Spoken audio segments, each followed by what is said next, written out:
नमस्कार साथियों और सभी बेलियानो राम राम। आज हम कला संस्कृति में टॉपिक ले रहे हैं सबसे महत्वपूर्ण दुर्ग। फोर्ट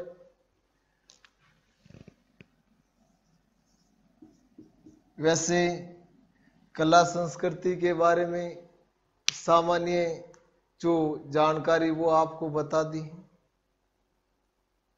कि किस प्रकार के टॉपिक होते हैं और उनसे किस प्रकार की बातें आती। आज हम एक बड़ा महत्वपूर्ण टॉपिक दुर्ग के बारे में चर्चा कर रहे हैं। दुर्ग एक ऐसा टॉपिक है जो भूगोल, इतिहास और संस्कृति तीनों से जुड़ा हुआ है। यानी मेरे कहने का उद्देश्य है कि भूगोल, इतिहास और संस्कृति तीनों को साथ लेकर चलता है या तीनों की झलक मिलती है किसमें? दुर्ग में। वो कैसे? मान लो किसी दुर्ग से मैंने कह दिया कि भूगोल जुड़ा हो, तो दुर्ग के बारे में अगर अपने को भूगोल का उदाहरण क्या मिलता है, भूगोल की झलक क्या मिलती? भूगोल की झलक ये मिलती है कि वो किला किस पहाड़ी पर बना हुआ है, दुर्ग किन नदियों के किनारे स्थित है, दुर्ग के समीप से गुजरने वाली नदियों के संगम पर, किस उद्यान में बना हुआ, कहां के वन क्षेत्र में किला बना हुआ है, या उसका भौतिक स्वरूप क्या है। ये तो कुछ बातें या किसकी झलक मिल गई भूगोल की। बात रही इतिहास की, तो इतिहास तो जुड़ा हुआ है दुर्गों से मध्यकाल का। आक्रमण शाखा, विशेष रूप से दुर्ग से इतिहास का क्वेश्चन किनका बनता है? शाखा का। शाखा यानी जौहर प्लस केसरिया।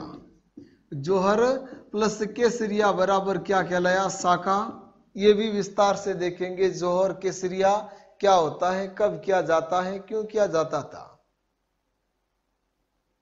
शाखा, सर्वाधिक शाखा, प्रथम शाखा, अर्ध शाखा, ढाई शाखा। शाखा में तो केसरिया किसने किया, जौहर किसने किया, ये शाखा किसने कराया, इसकी जानकारी कहां मिलती है, कब हुआ, ये क्वेश्चन बनते हैं। और कला व संस्कृति, तो कला व संस्कृति में तो स्वयं एक दुर्ग के साथ दुर्ग में बने हुए मंदिर, महल, मीनारे, छतरियां, जलाशय, ये सभी किनसे जुड़ी हुई बातें हो गई? संस्कृति की, या साथ में कोई विशेष चित्र शैलियों का। तो विद्यार्थियों, यानी दुर्ग एक ऐसा टॉपिक है जिसमें भूगोल, इतिहास की झलक भी मिलती है। अब जब दुर्ग की बात करते हैं, दुर्ग की बात करने से पहले हम जान लेते हैं कि दुर्ग से किस प्रकार के क्वेश्चन पूछे जाते हैं। टॉपिक चाहे कोई भी पढ़ो, सब्जेक्ट कोई भी हो, पढ़ने से पहले हमेशा एक बात का ध्यान रखो कि उससे क्वेश्चन किस आधार के पूछे जाएंगे, क्या पूछा जाएगा। अब दुर्ग पढ़ रहे हैं तो आपको यह पता होना चाहिए कि दुर्ग से किस प्रकार के प्रश्न तैयार होते हैं, कितने आधार के होते हैं। अब देखो, दुर्ग से प्रश्न की बात करें तो दुर्ग से 6 प्रकार के, 6 आधार के विशेष रूप से क्वेश्चन तैयार होते हैं। कितने आधार के?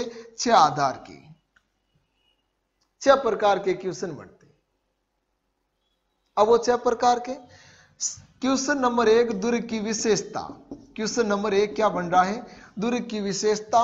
विशेषता यानी वो दुर्ग किस प्रकार की भौगोलिक विशेषता रखता। वो दानवन दुर्ग है, वो जल दुर्ग है, वो एरण दुर्ग है, वो वन दुर्ग है, कौन सा किला है। और दुर्ग का दूसरा क्वेश्चन बनता है उपनाम या उपमा। उपमा का मतलब तुलना, उपनाम यानी दूसरा नाम। जैसे गढ़ चिंतामणि किसे कहते हैं? गढ़बीठली दुर्ग कौन सा है? जिब्राल्टर मैगजीन दुर्ग, जो भी अलग अलग। उपमा यानी तुलना, कि यह दुर्ग इतनी बुलंदी पर स्थित है कि ऊपर देखने पर सिर की क्या पगड़ी गिर जाती है। तो यह तो क्या हो गई उसकी उपमा। क्वेश्चन नंबर 3, क्वेश्चन नंबर 3 बनता है दुर्ग की आकृति। आकृति स्वरूप से, आकृति स्वरूप यानी व्हेल मछली के समान आकृति वाला किला कौन सा है? मयूर पंख के समान कौन सा दुर्ग है? छाजले जैसी सूप की आकृति वाला किला कौन सा है? आकृति साथ में ध्यान रखना है प्रवेश द्वार, यानी ये भी बहुत पूछा जाता है कि अष्ट धातु प्रवेश द्वार किस दुर्ग का है? चाहे लोहिया दरवाजा हो, आरेट पोल हो, पाटन पोल हो, लोह पोल हो, विजय पोल हो, हजारी पोल हो, हनुमान पोल। तो तीसरा क्वेश्चन बनता है दुर्ग की आकृति स्वरूप या प्रवेश द्वार का। क्वेश्चन नंबर 4, क्वेश्चन नंबर 4 चौथा क्वेश्चन बनता है साथियों। चौथा क्वेश्चन दुर्ग से पूछा जाता है और यह भी बहुत महत्वपूर्ण है, और वो क्वेश्चन है आपके कि दुर्ग के भीतर क्या है, यानी कौन सा मंदिर बना हुआ है, कौन सा महल बना हुआ है, या कोई विशिष्ट जलाशय है, या कोई छतरी है। जैसे कालिका मंदिर चित्तौड़गढ़, या मान लो ले लो कुंभ श्याम मंदिर, कुंभ स्वामी मंदिर, राजेश्वरी माता मंदिर, यानी किन दुर्गों के भीतर है। घोड़े की मजार कहां पर है, संत रैदास की छतरी किस किले में है, या जो भी अलग अलग विशेष बात, महल कचहरी, कला भवन, पद्मनी के महल, कुंभा के महल, बादल महल, जो भी अलग अलग, यानी दुर्गों से जुड़ी हुई बात। क्वेश्चन नंबर 5, क्वेश्चन नंबर 5 बनता है दुर्ग का निर्माण। भाई दुर्ग का निर्माण किसने कराया, या कोई छोटा दुर्ग पूछे तो स्थान से दुर्ग का निर्माण किसने कराया। जैसे कुंभा ने क्या बनाया, कि या महाराजा सूरजमल जाट ने कौन सा दुर्ग बनाया, या स्थान से पूछे तो मोरिजा दुर्ग कहाँ है, या असीरगढ़ किला कहां पर है, यानी छोटे छोटे दुर्ग, ऊंटाला किला कहां पर है, उटगिर किला कहां पर है, ये ऐसे थोड़े विचित्र नाम। क्वेश्चन नंबर 6, क्वेश्चन नंबर 6 और क्वेश्चन नंबर 6 में हो गया, यानी दुर्ग से जुड़ी हुई कोई विशेष ऐसी तथ्य वाली बात, यानी जो खुद की विशेषता के लिए प्रसिद्ध हो, चाहे सीमाओं से लेकर हो कि उत्तरी सीमा का प्रहरी, दक्षिणी सीमा का प्रहरी, अजय किला, या सबसे लंबी उसकी, यानी एक विशिष्ट सवाल जो बनता है उसे किले की जो विशेष बात होती है। तो इस प्रकार दुर्गों से जुड़े हुए कितने सवाल बनते हैं? 6 प्रकार के क्वेश्चन। चलो अब बात करते हैं आगे बढ़कर दुर्ग से जुड़ी हुई बात की, कि ये दुर्ग अपने मानव इतिहास में दुर्ग का प्रवेश कब से माना जाता है, दुर्ग का उद्भव, दुर्ग का निर्माण ये मानव इतिहास से कब से जुड़ा। वैसे बात की जाए तो दुर्ग मानव इतिहास की कहानी से जुड़ा हुआ है। प्राग ऐतिहासिक काल में मानव गुफाओं और पेड़ पौधों पर रहकर जंगली जानवरों व अन्य प्राणियों से अपनी सुरक्षा करता था।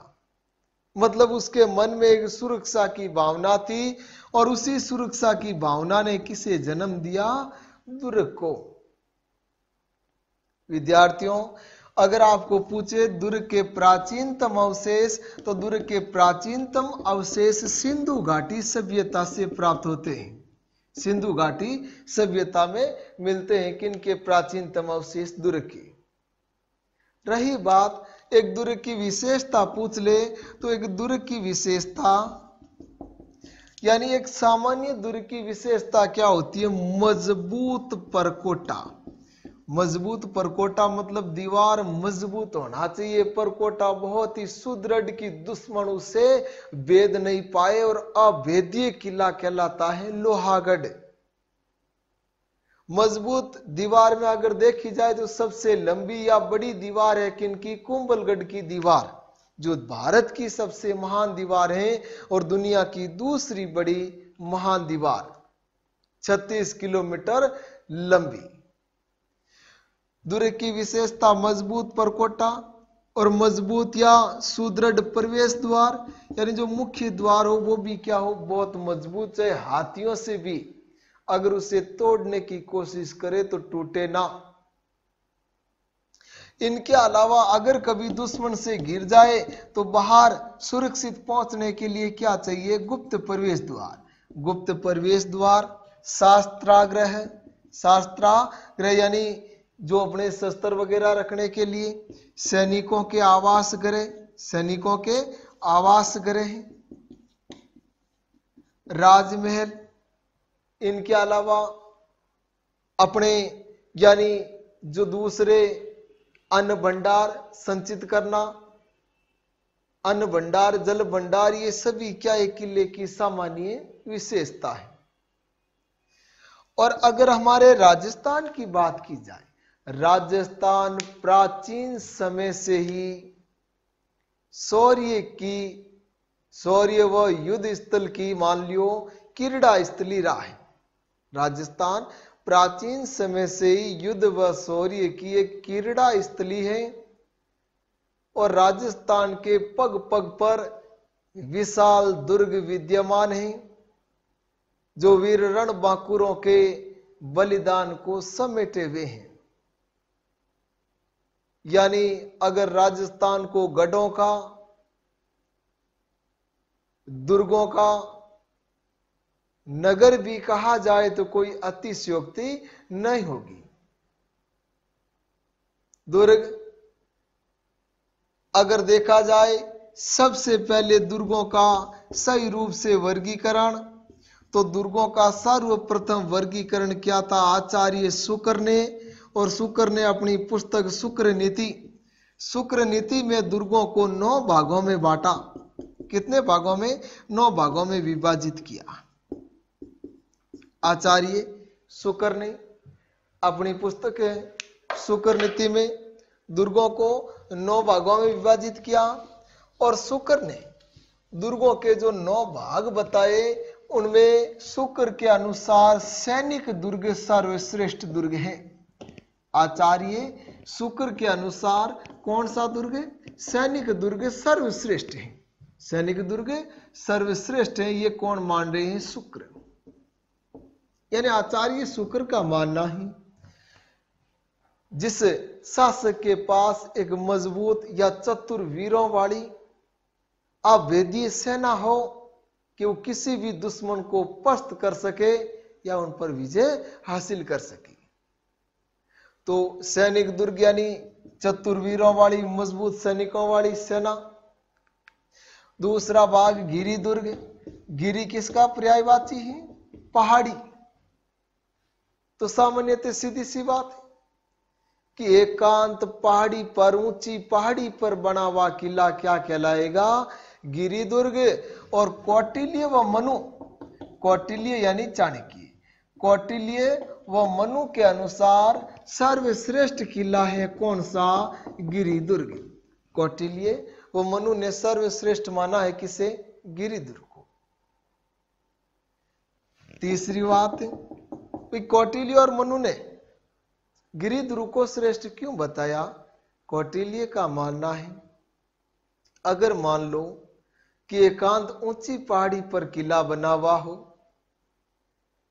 और शासक के पास सेना थोड़ी कम भी हो और बाहर दुश्मन संख्या में अधिक हो, तो भी मजबूत कौन होता है, शासक। क्योंकि ऊपर से क्या वार नीचे खड़ी जो सेना या दुश्मन है झेल नहीं पाता, और नीचे वाला जब वार करता ऊपर तक आता तब तक उसकी ताकत क्या हो जाती है, क्षीण। ऊपर से गिराया गया एक पत्थर भी नीचे आने तक बम की तरह कार्य करता था, और वो पत्थर वर्षा करने वाले यंत्र को कहते थे ढेकुली। क्या कहते थे, ढेकुली।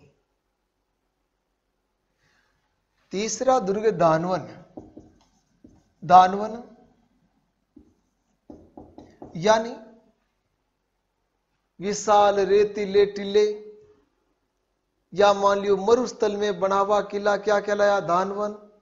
दुर्ग के चारों ओर दूर दूर तक क्या नजर आते हो, रेत ही रेत, रेत के टीले।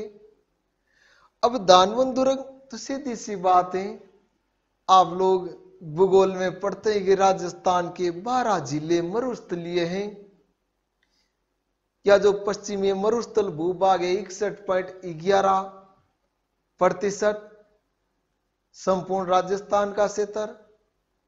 तो शुरू करें हम, तो गंगानगर में कोई विशेष दुर्ग नहीं है। हनुमानगढ़ इतिहास में प्रसिद्ध किला है। भटनेर धानवन दुर्ग, बीकानेर जूनागढ़ धानवन दुर्ग, नागौर धानवन और स्थल दोनों में आता है। चूरू का किला धानवन दुर्ग, सोनारगढ़ जैसलमेर धानवन दुर्ग।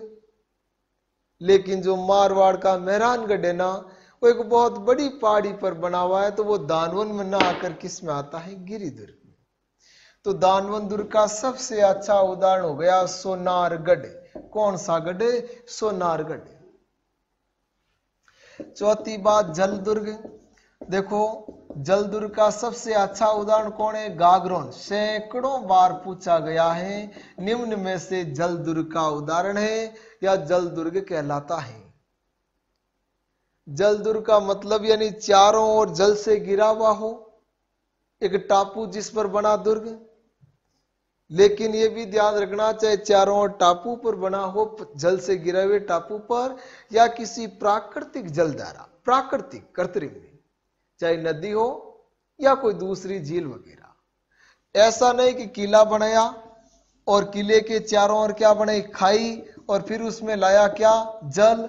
तो ये जल दुर्ग की श्रेणी में नहीं होगा, क्योंकि जल लाने से पहले किले के चारों ओर क्या बनाई गई है, खाई, और वो किला कहलाता है पारीक दुर्ग। और पारीक दुर्ग का सबसे महत्वपूर्ण उदाहरण है आयरन फोर्ट, लोहागढ़ भरतपुर किला। लेकिन एक मिलता जुलता शब्द है पारिध। कौन सा शब्द? पारिध। पारिध और पारीख। देखो इसमें कई बार विद्यार्थी जन थोड़ी कंफ्यूज हो जाते हैं, तो बंधुओं कुछ थोड़े लॉजिक से सहयोग कर, या अपने दिमाग को थोड़ा सा मतलब कम लोड डालकर उसे याद कर लेना। पारिक और पारिद, पारी से तो पारी कट गया, पीछे क्या रहा, ख और द। तो ख का अर्थ बना दो ख। ख कहना चाहता है खाई, खाई, यानी जिनके चारों ओर खाई हो वो पारिक। तो अब ध वाला कह रहा है कि जो मजबूत, यानी मजबूत परकोटे वाला किला क्या कहलाया, पारिद। वैसे सभी किलों के परकोटे मजबूत ही होते थे, लेकिन फिर भी सबसे महत्वपूर्ण दीवार कौन सी है, कुंभलगढ़ की दीवार। पारिद दुर्ग।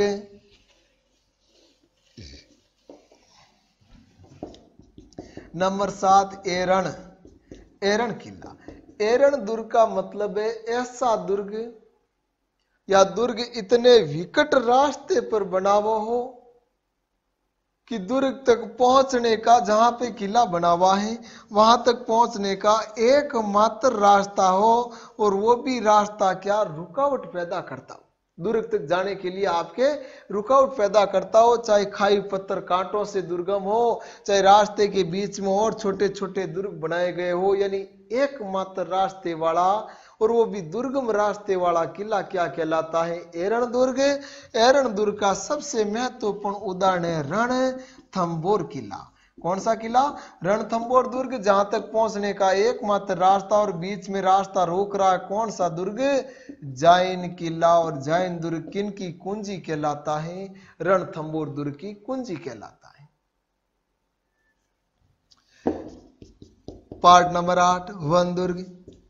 वह दुर्ग जो चारों ओर वन क्षेत्र से घिरा हो, बड़ा आसान है और कोई रटने की आवश्यकता नहीं। वन, वन से ही आप याद रख लेना भाई, वन जहां पर है ये मतलब जो पर्यावरण वन उद्यान अभ्यारण्य।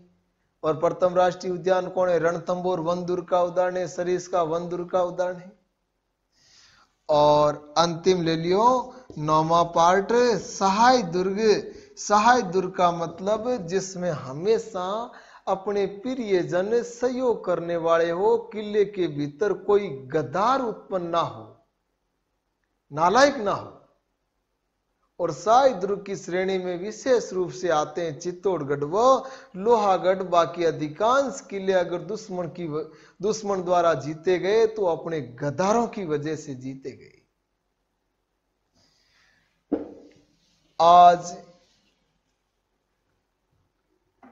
ये दुर्ग केवल ऐतिहासिक धरोहरें हैं, लेकिन मध्यकाल या कह दियो राजतंत्र काल में राज्य की राजधानी दुर्ग होता था,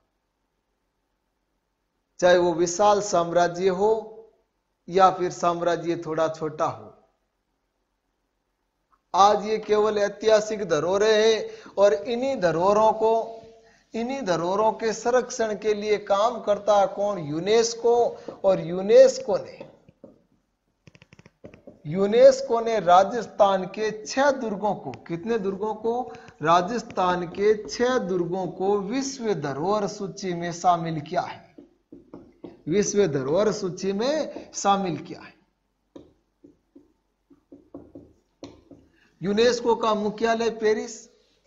और यूनेस्को द्वारा ये जो 6 दुर्ग 2013 में शामिल किए गए थे, लेकिन राजस्थान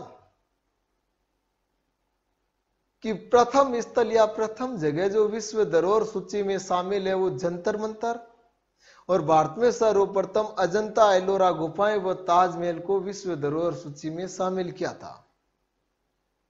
राजस्थान के 6 दुर्गों को विश्व धरोहर सूची में शामिल किया गया। साथ में यह भी याद रखना, विश्व धरोहर दिवस कब मनाते हैं? 18 अप्रैल को।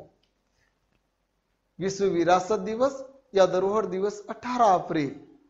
और वो 6 दुर्ग कौन कौन से? एक तो है चित्तौड़गढ़, दूसरा कुंभलगढ़। इनके अलावा गागरोन किला, जैसलमेर किला, रणथंभौर किला और आमेर दुर्ग। और ये ट्रिक बन गया विद्यार्थियों, चीकू गाजर आम। चीकू गाजर आम। चित्तौड़गढ़, कुंभलगढ़, गागरोन, जैसलमेर, रणथंभौर, आमेर। अब याद क्यों रखना है?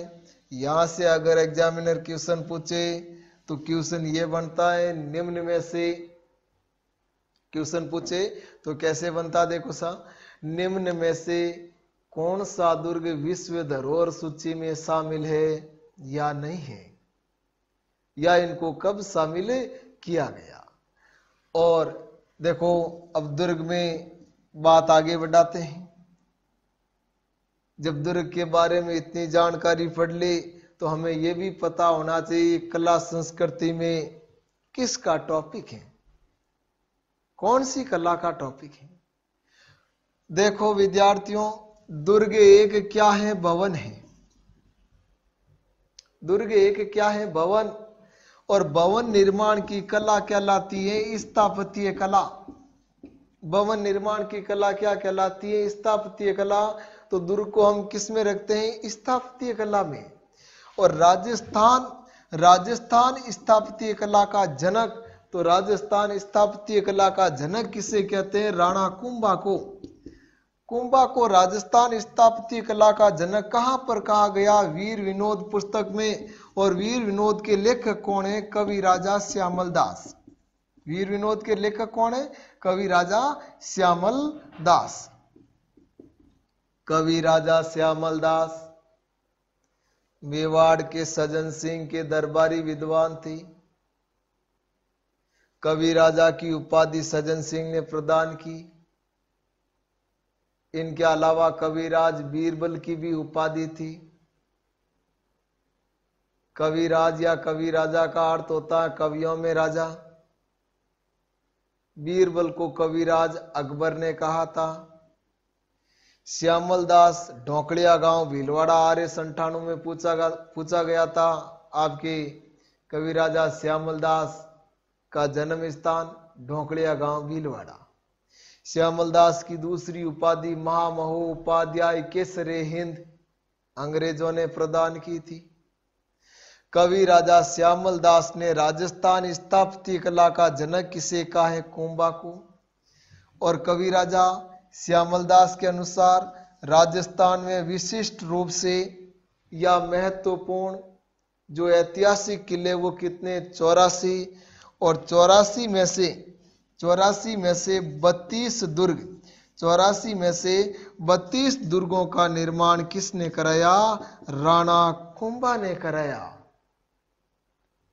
जिनमें सबसे महत्वपूर्ण कुंभलगढ़, रानी कुंभलदे की स्मृति में बनायो गढ़ कुंभलगढ़, कुंभलगढ़।